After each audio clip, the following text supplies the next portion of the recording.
Happy Friday, Trojans! I'm Paige. And I'm Juliet. And since this show is airing the day before Valentine's Day, we thought we'd start with something we really love. That's right, bringing stories to the East Middle School community. From snow days and sports to students, teachers, and everything in between, we love sharing what's happening right here at East. So whether you're celebrating Valentine's Day with friends, candy, or just counting down to the weekend, we've got a great show for you today. Trojan TV starts now.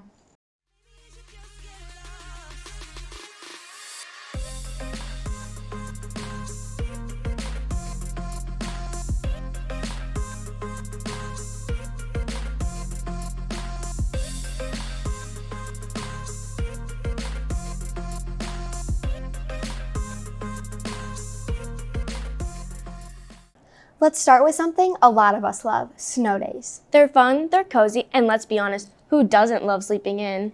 But after a while, too many snow days can start to pile up, and that's when things get complicated. In this Trojan update, Susie and Paige caught up with the director of TCAP's transportation to find out where we're really at with snow days and what really goes into this decision to call one.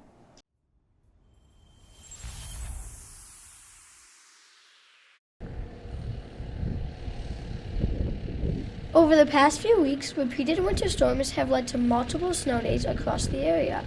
Snowfall and icy conditions have disrupted our school schedules, keeping students home more often than usual this season.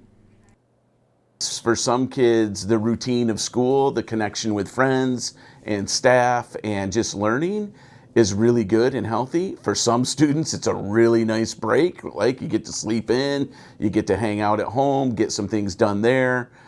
From weather forecasts to road conditions, several factors go into calling a snow day.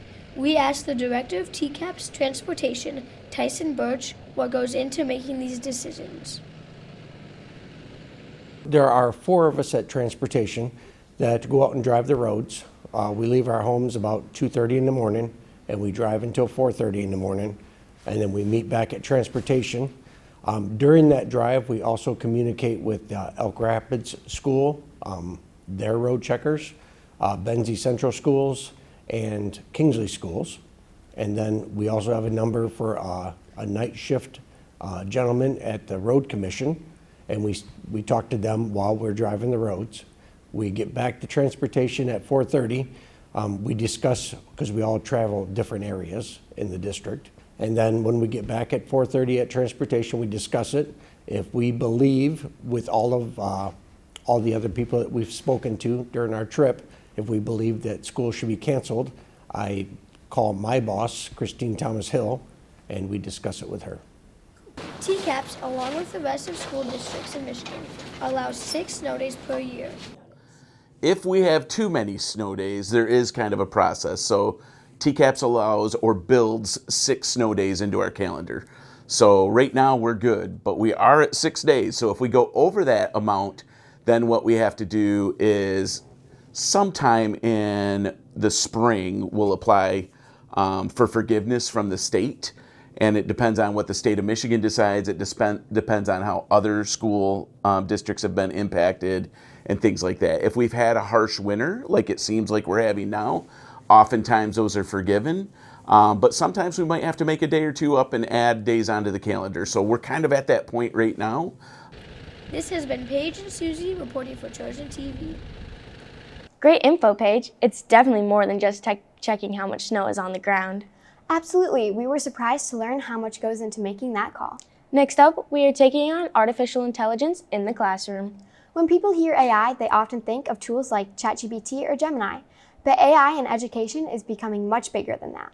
New programs are being released almost daily, all designed to expand teaching and learning opportunities in education. And TCAPS has decided to test out a few of them. Rob and Titus have more on how AI is coming to TCAPS in this Trojan in-depth story.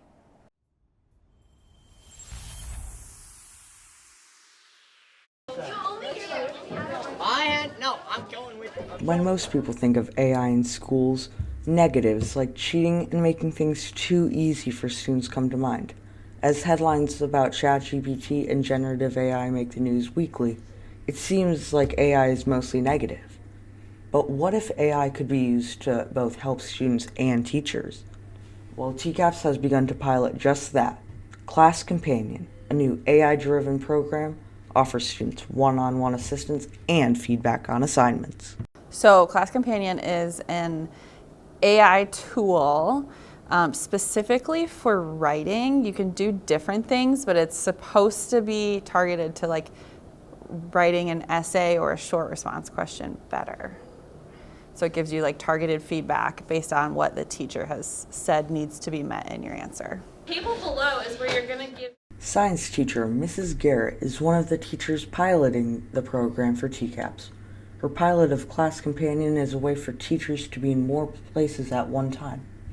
It's like having personal writing coaches available to all students in the room. It helps me get better answer the question more fully, and not just like a single sentence that is just barely an answer. Across the nation, teachers are beginning to use AI to help design curriculum and instructional content. Many also rely on it to support student engagement, develop professional learning, and to streamline grading. Overall, data shows AI is being used primarily as a support tool to enhance teaching and save time. The district is promoting teacher and student use, and so they are very much on board. They encourage us to use Gemini, to use Brisk, Class Companion, Formative. These are all different AI tools that I think the district is very much on board. My assumption is, my mentality, and I'm assuming that the district kind of feels a similar way, is that AI is not going anywhere, so we might as well learn how to use it, the good, the bad, learn how to do it as teachers so that we can help students to navigate it properly. While the use of Class Companion and AI tools are offering help, it isn't foolproof. There can be drawbacks and limitations to how much they can help students. It helps me read 35 responses at one time and like give feedback. Now, sometimes it's like more strict or harder on students than I want it to be, but it's still really helpful, I think, in helping the teacher be in many places at one time, specifically with writing. So yeah, that's why I think it's really helpful. This has been Robin Titus reporting for Trojan TV. Thanks, Robin Titus. It's interesting to see how quickly AI is changing classrooms. Now let's head into sports, where a major rule change is making Michigan headlines. A new high school rule change could soon allow athletes to market themselves and get paid. It's a controversial decision that could change the future of high school athletics. Matt and Jackson dive into what the rule means and how it might impact student athletes in this week's Trojan Take.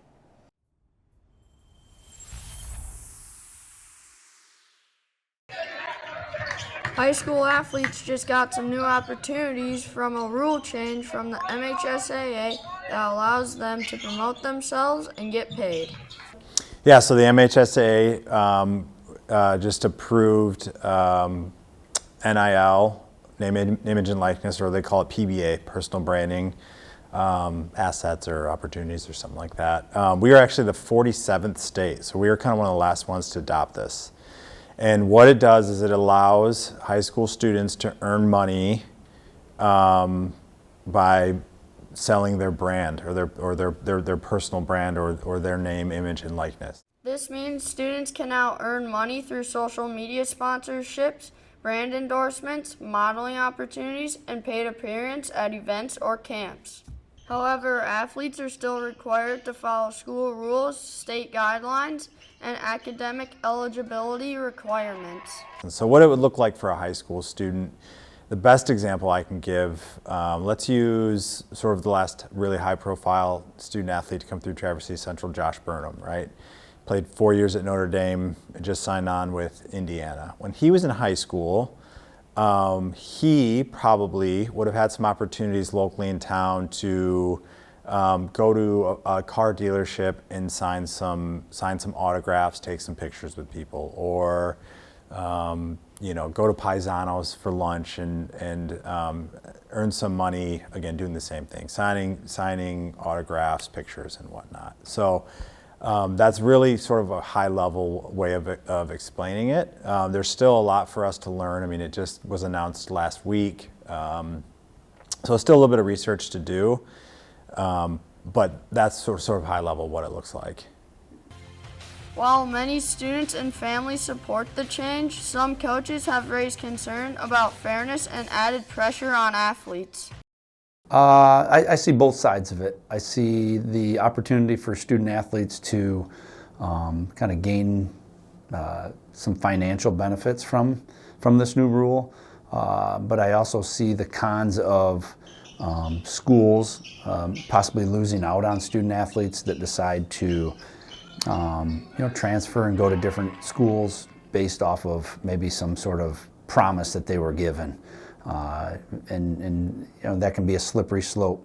I do think that, again, under the right leadership and guidance, that it can be used as a positive, and it has the potential to really help athletes like us.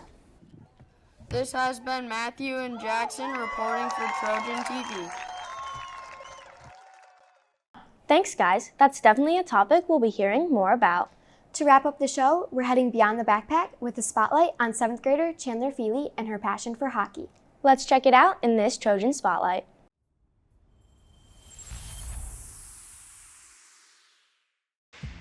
Seventh grade student Chandler Feely excels both in and out of the classroom, playing on the Traverse City North Stars girls hockey team. I've been playing since I was 2, kind of. Like I was first put on skates and ice when I was 2, and like I kind of started off there. Like it was a small hobby, and then I actually like went into like playing the sport when I was like 6, and like that was the start of mites, and we like started practicing and like playing games. As a forward wing, Chandler uses speed and teamwork to support her team every game. I play forward wing, and I like that like sometimes I'll be able to like get like on some like breakaways or like be like skating the puck down, like being able to like get opportunities to pass it to people and like get like assists and like shots and like goals, I guess.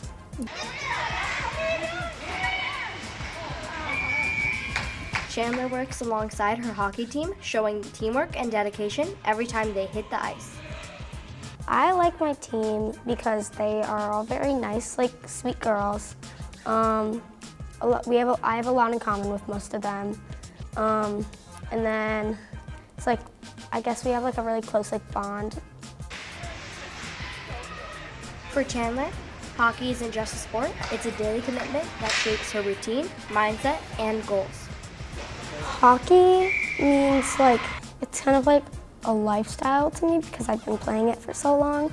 Like, I'll be going home and I'll be practicing and I'll be like watching like my favorite like NHL teams or like college teams, and like it's like kind of been like part of my life for like a really long time. This has been Paige and Caitlin reporting for Trojan TV. Thanks for sharing your story, Chandler. We love sharing stories from our school and the people who make East such a special place. And as we head into Valentine's Day, we hope you take a moment to appreciate the things you love and the people who make your days a little better. Don't forget, you can catch more great news and feature stories on our YouTube channel, Trojan TV East. Have a great weekend, Trojans. Bye! So, Juliet, do you read those candy hearts? Only if I'm eating them.